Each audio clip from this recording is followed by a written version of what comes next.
David Chinn, now past president of the Royal Aeronautical Society. I'm at Race to Space at Westcott with Alistair John, the organiser, who's been doing a tremendous job. So tell us a little bit about yourself, Alistair, for those who don't know you. Race to Space, bigger and better this year.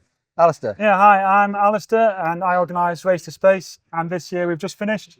It's a propulsion competition for students to build and test rocket engines.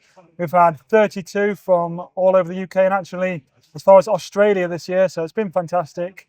We've had a great day here, the weather's great, getting a bit hot, but it's been great to see the students' engines and enthusiasm, and yeah, looking forward to just doing more again next year.